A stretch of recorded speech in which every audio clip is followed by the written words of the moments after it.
E a gente continua chamando a atenção mais uma vez para os casos de incêndios. E tá cansativo falar disso, né? Mas como eles não param, gente, a gente tem que voltar nesse assunto.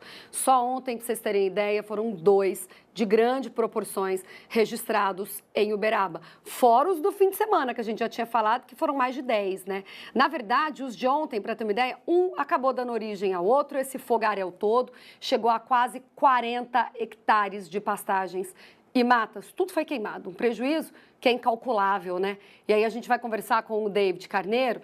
David, você está justamente nesse local, né? É uma cena triste, a gente vê que perto de você tem muita coisa queimada. Eu imagino o cheiro aí, deve estar esse cheiro bem difícil da gente dar conta nessa época, né? E chegou mesmo a quase 40 hectares. Traz mais dessas informações para a gente. Boa tarde.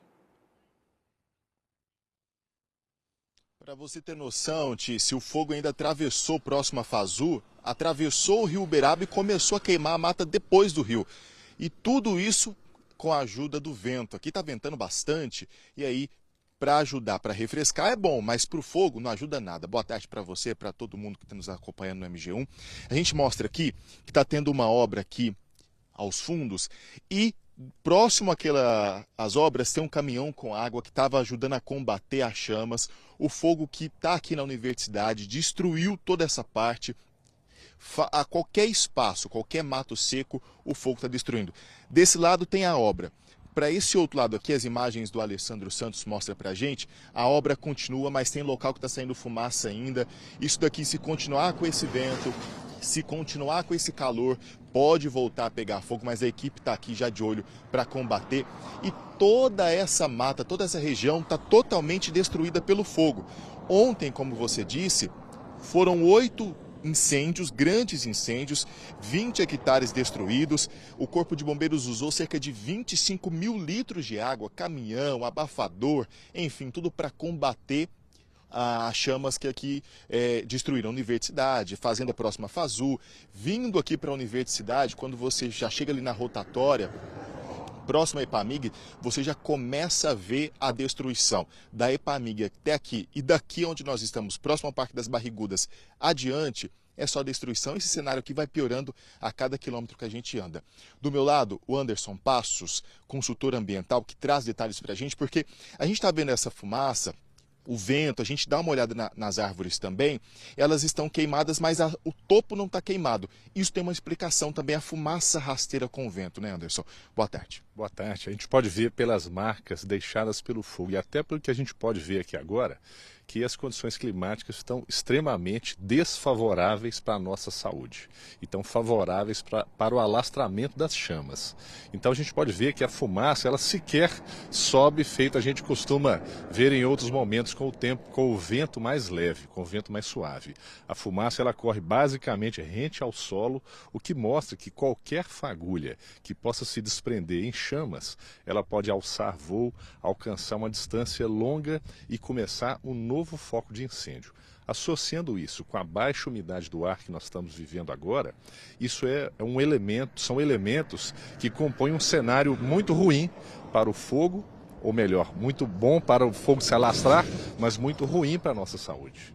Eu vou pedir para o Alessandro mostrar aqui, só que o chão, Alessandro, para a gente contextualizar o que o Anderson vai falar, porque o solo está muito seco. Então, se a gente mostra aqui, ó, seco, muito seco, e aí fala assim, vou jogar uma água, vou aguar, mas nesse calor, tempo seco, jogou um balde de água, depois de quanto tempo pode pegar fogo novamente? Infelizmente, esse material, os combustíveis vegetais que nós estamos vendo aqui, basta 1 hora de tempo seco com a umidade abaixo de 30%, que ele já está novamente em condições de queima. E a gente percebe aqui muitas pontas de cigarro. E é uma oportunidade de a gente tentar combater o mito de que um toco de cigarro jogado pela janela ele pode começar um incêndio. A gente vê vários tocos de cigarro aqui e não tem nenhuma marca de incêndio ao redor deles. Isso é claro que é também um crime ambiental você lançar lixo. Mas a maioria dos incêndios que nós estamos vendo aqui, eles foram causados causados por ação humana. 99,1% dessa fumaça que está aqui ao nosso redor, nos poluindo os pulmões e sujando as nossas casas, tem origem humana. E, lamentavelmente, boa parte dessa quantidade enorme de incêndios tem ação deliberada. As pessoas ateiam fogo por vandalismo, para limpar pasto, para diversas coisas que a gente não precisaria dizer, mas é importante reforçar. Não é o momento de ter qualquer fonte de ignição sendo feita sem necessidade, porque a gente viu aqui que se esse fogo ele perdeu o controle, aí os danos ambientais eles são enormes e todos nós pagamos, mais uma vez é importante reforçar, com a perda da qualidade de vida, com a perda de saúde. A gente estava conversando antes de entrar ao vivo, a gente também já trouxe esse assunto aqui no MG1 sobre aceiros. Numas fazendas próximas à BR-050, foram destruídos, os fazendeiros fazem os aceiros e o fogo começou lá embaixo aqui na universidade, foi se alastrando, como fala o pessoal aqui das obras, e ali a gente vê um pedaço que não pegou fogo. Isso é o aceiro, ele é uma ferramenta importantíssima, né? É uma estrutura elementar para a prevenção dos incêndios. Então, é importante ter essa descontinuidade para que encontre ali uma barreira. A gente pode ver nitidamente que onde há aquela barreira, por não ter justamente a vegetação, houve a interrupção. Então, além de ter o aceiro, é importante que tenham nas propriedades rurais, pessoas treinadas a saber o que fazer nesses momentos quando a prevenção falhar.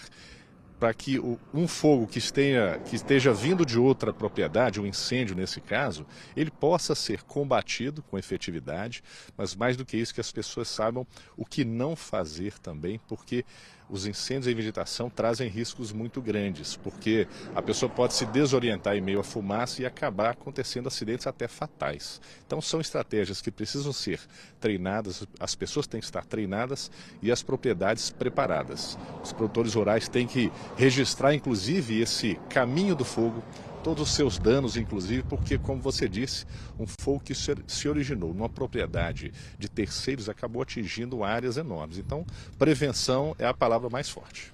Anderson, muito obrigado. Esclareceu muitas questões aqui pra gente. Claro que quando a gente fala de incêndio, tem muitas outras questões, mas explicou muito bem pra gente entender qual que é o nosso papel, qual que é o papel também da propriedade. E a gente falou disso algumas semanas atrás, do rastro do fogo, tem que acompanhar. E como que o fogo passa de Pulo Rio, por exemplo, Rio Uberaba, é o vento. A gente fala de prejuízo financeiro, fala de prejuízo para a nossa saúde.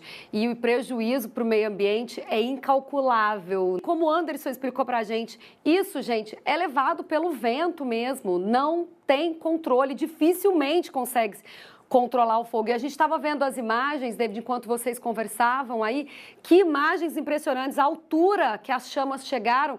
Gente, é assustador. Então, se isso não chama a atenção das pessoas, eu não sei mais o que a gente vai fazer para tentar evitar tantos focos. David, muitíssimo obrigada.